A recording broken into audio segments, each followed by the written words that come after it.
Tag TV US Canada brings you news and views from White House and State Department. Good morning, everyone. It's been 128 days since Chinese Dr. Ai Fen, the director of the Wuhan Central Hospital's emergency unit, shared information on the internet about a patient with a SARS-like virus. Her colleague, Dr. Li Wen Liang, shared Dr. Ai's report online with medical colleagues. The next day, December 31st, regional health officials in Wuhan indicated they were treating dozens of patients with an unknown viral pneumonia. And within days, Chinese officials detained Dr. Li, 7 others, for spreading false statements on the internet. China saw then that it had an emerging public health crisis on its hands. They knew. China could have prevented the deaths of hundreds of thousands of people worldwide. China could have spared the world a descent into global economic malaise. They had a choice, but instead, China covered up the outbreak in Wuhan. Its National Health Commission ordered virus samples destroyed on January 3rd. China disappeared brave Chinese citizens who raised alarms. It deployed its propaganda organs to denounce those who politely called for simple transparency. And that brings us to today, 120 days on. China is still refusing to share the information we need to keep people safe, such as viral isolates, clinical specimens, and details about the many COVID-19 patients in December 2019, not to mention patient 0. Our truth-telling and calls for transparency aren't about politics. It's not about bullying. It's not about blame. It's about the ongoing need to save American lives. This is an ongoing threat. Today, ask medical professionals in New York City. I think they'll agree with that. We need countries to share reliable data in a timely way now and the next time that a calamity like this hits. We need reliable partners. As a result of China's choices, countries are starting to understand the risk of doing business with Chinese Communist Party and taking action to protect their people. A few examples. In recent weeks, Nigeria, Kazakhstan, and France have demarched the Chinese Communist Party ambassadors for a whole host of lies and misdeeds. Spain has returned defective test kits made in China. That country, the Czech Republic, other nations have received shoddy PPE as well. The Australians and the Swedes have called for an independent review into the outbreak. And my friend Dominic Raab has said that the United Kingdom can't go back to, quote, business as usual, end of quote, with Beijing. Even the EU's foreign affairs chief admitted that Brussels has been, quote, a little naive, end of quote, about China. I'm heartened by this newfound realism. The free nations of the world are starting to understand that China doesn't share those democratic values that we hold dear, or their economic interests, and that this matters to the entire world. There's no true win-win with a communist regime unless you get to the fair terms that President Trump has talked about and the reciprocity that President Trump did in the Phase 1 trade deal. Now countries have a chance to further insist on what's right for their people. Today I want to call upon all nations, including those in Europe, to support Taiwan's participation as an observer at the World Health Assembly and in other relevant United Nations venues. I also call upon WHO Director General Tedros to invite Taiwan to observe this month's WHA, as he has the power to do and as his predecessors have done on multiple occasions. Turning to the subject of those who are trying to do good around the world. Today, the United States is committing an additional $130 million in global health and refugee assistance, bringing our total devoted to fighting COVID-19 to more than $900 million in more than 120 countries. Congress has provided $2.4 billion in total. This new tranche of funding provides more than $40 million in additional funds for countries in the Indo-Pacific, prioritizing places like India and Bangladesh and Indonesia. We'll also provide more than $20 million in global health assistance to Africa, with major investments in South Africa as well as in South Sudan. We've allocated $11 million in contributions to the IAEA as well to support 83 member states in their fight. I'm also happy today to announce $225 million in additional emergency aid to the people of Yemen, separate from the COVID-19 assistance that I just mentioned.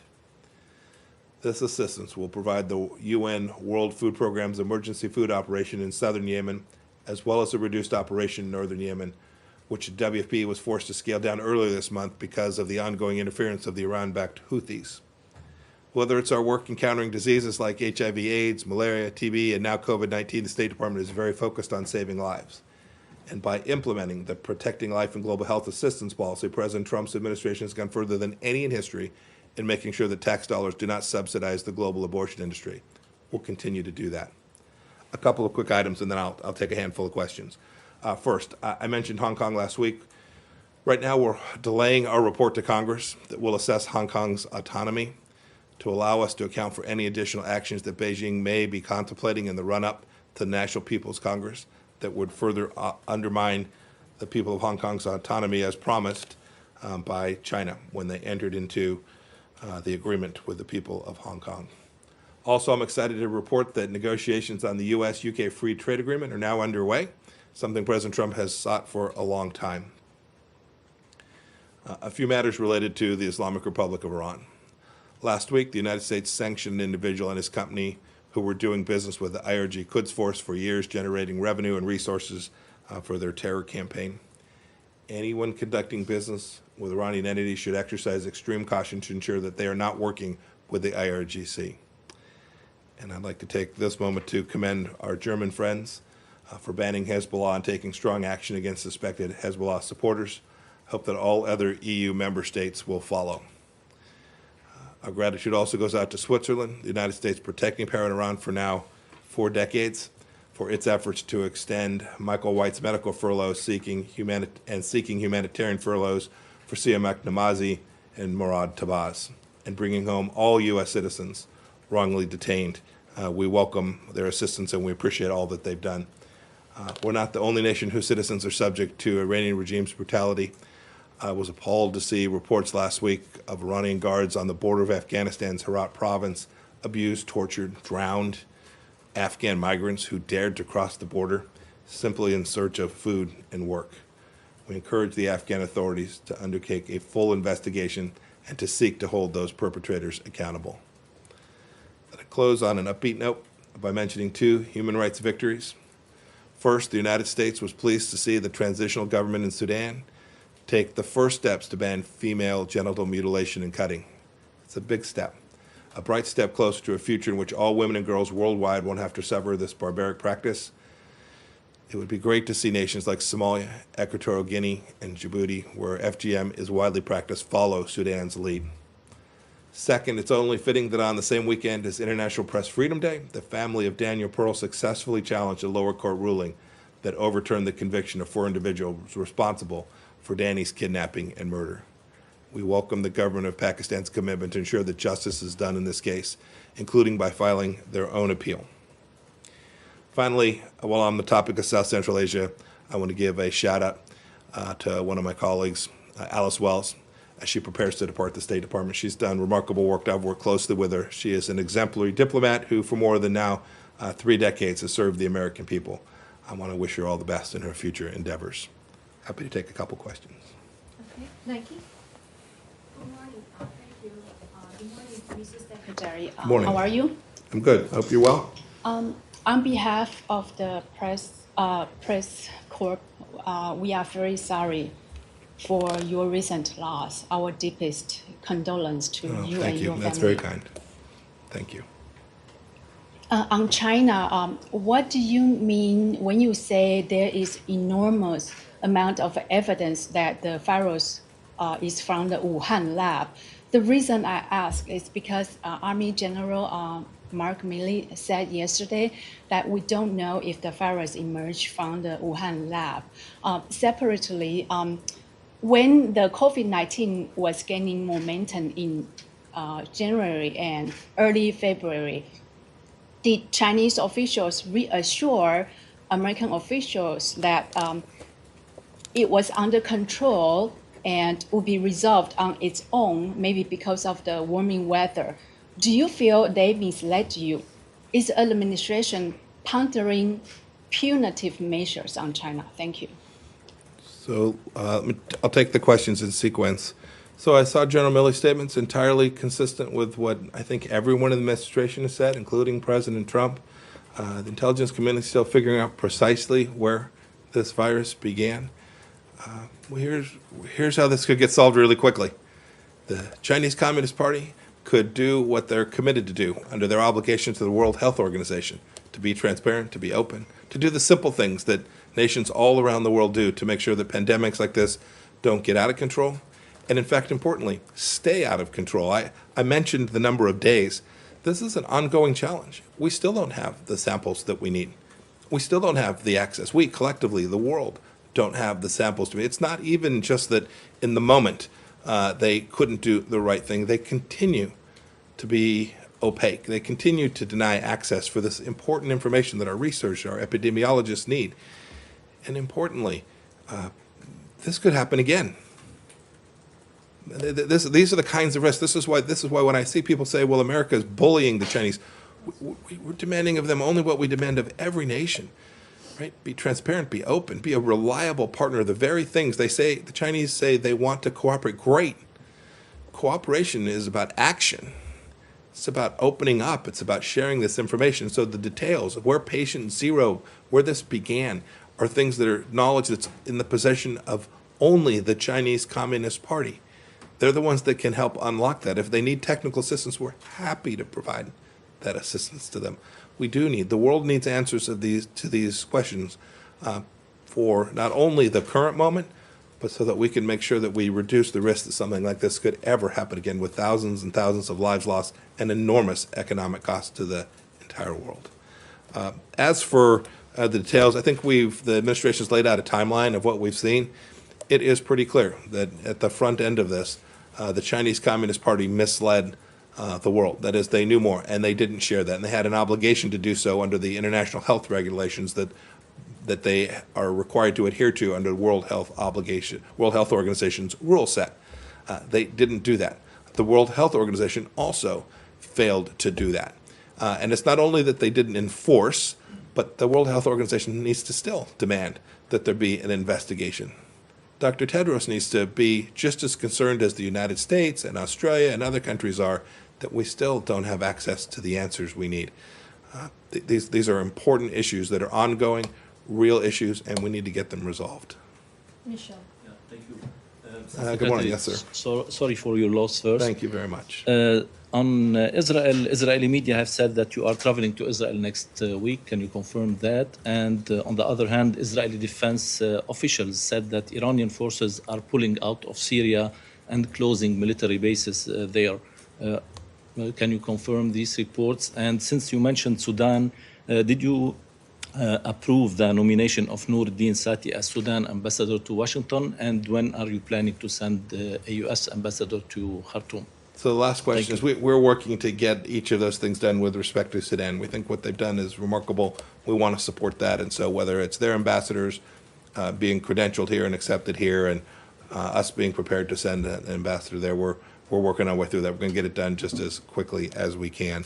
I don't have any travel to confirm, but I think in the upcoming hours and days, you'll see an announcement. We're hoping to get back out and be on the ground to do the things that the State Department needs to do, that we physically need to be located in those places for. We're hoping we can get that started up before too long. It'll start off smaller, but we're hoping to get back at it, just like we're hoping that we can get the economy back open, not only here in the United States, but all across the world as well. I don't have anything that I can add to with respect to what the Israeli defense, sounded like it was an Israeli defense official that said that. But we have been very clear to the Assad regime all along, and to the Russians in Syria. The Iranians need to leave. They need to leave not only the southwest corner that has a direct and real impact on Israel and risk to the Golan, but more broadly throughout the country. The very terror regime that we talk about in the Islamic Republic of Iran has got a campaign that supports what Assad has done, that has brutalized and destroyed the lives of hundreds of thousands, caused 6 or 7 million people have to flee Syria. The Iranian regime is responsible for that in the same way that the Syrian regime is. We hope that they'll rethink that and get back to doing what Iran needs to do, which is to take care of its own people in this very difficult time inside the Islamic Republic of Iran. We think those resources could be much better used to support the Iranian people. Rich. Secretary, Rich, how are you? Good, how are you? Way in the back today. Yeah, I know. Good thing I have my contacts in today. Would you be able to tell us, or does the U.S. know who may have initiated or bankrolled this operation in Venezuela from over the weekend? And has the State Department started engaging the Maduro regime about the 2 Americans who are reportedly in custody there? So your first question, as I think the Secretary of Defense said, or maybe it was the Chairman, Joint Chiefs of Staff, and the President too, there was no U.S. government direct involvement in this operation. If we'd have been involved, it would have gone differently. As for who bankrolled it, we're not prepared to share any more information about what we know took place. We'll unpack that at appropriate time. We'll share that information that makes good sense. What was your second question, Rich? Just the 2 American citizens who are Yeah, there?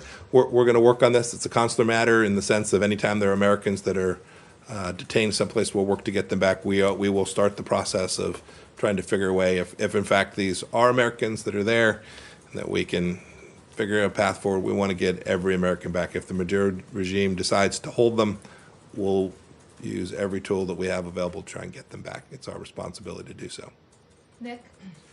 Secretary, thank you very much. You mentioned Dr. Ai Fen right at the top, Yes. and I want to zoom in on something specifically you said about her. She's discussed publicly in an interview that's since disappeared many of the facts that you mentioned, except for one. You said that the National Health Commission ordered samples destroyed on the 3rd. I believe that's new. Is that based on evidence that you have, or is that based on public reporting?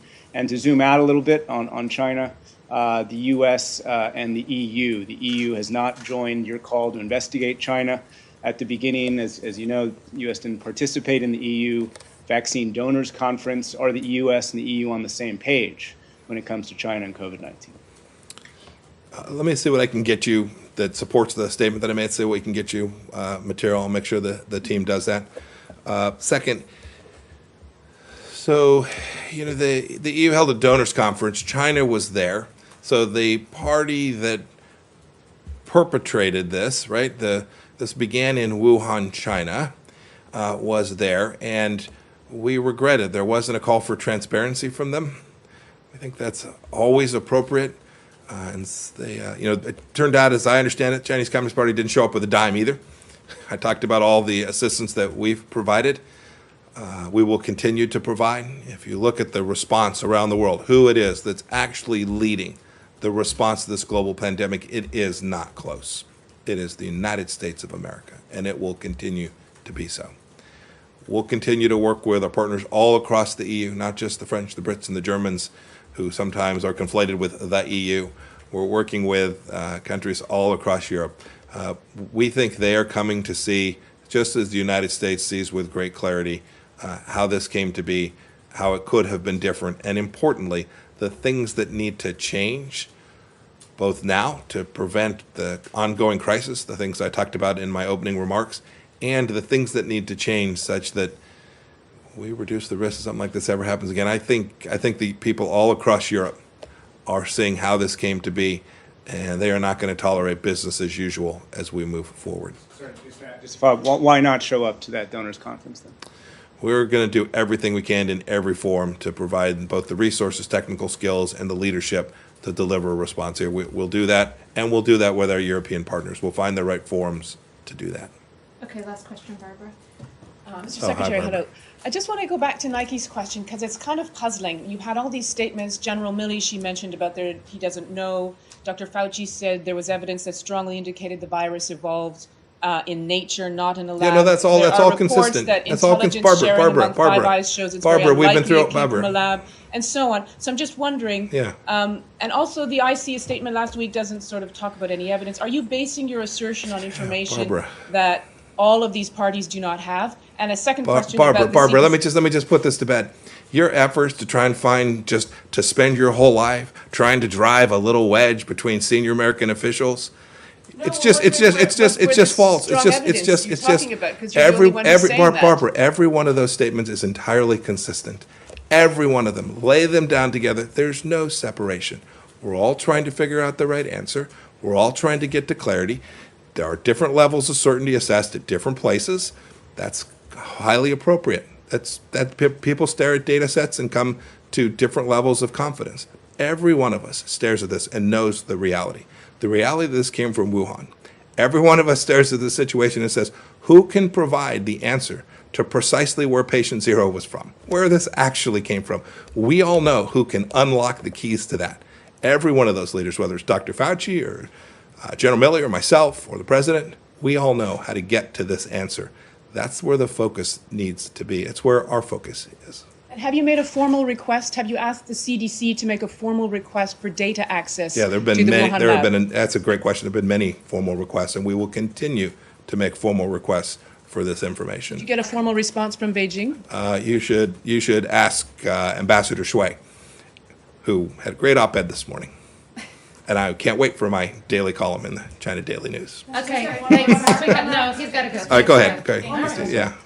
Following up on my colleague's question, I actually have your statements from last week where you did Yeah. a lot of interviews with some of conservative colleagues. Anytime you want to come down and talk to us, by the way, feel free. Can hardly wait. But seriously, but you said in multiple interviews on May 1st, April 30th, and other days, some version of, we don't know if the virus came from inside the lab in Wuhan. And then on Sunday, you said there's enormous evidence the Those are- virus came from inside the lab. Those are both true. So did the intelligence change over the weekend? Those statements are both true. They're entirely consistent. They're entirely consistent. So Why then- are you highlighting one and Wait, not the wait, other? let's not. This entire, I've now not answered this accurate. question. I think it's the 13th time. Happy to try to answer it again. I'm not sure what it is that about the grammar that you can't get.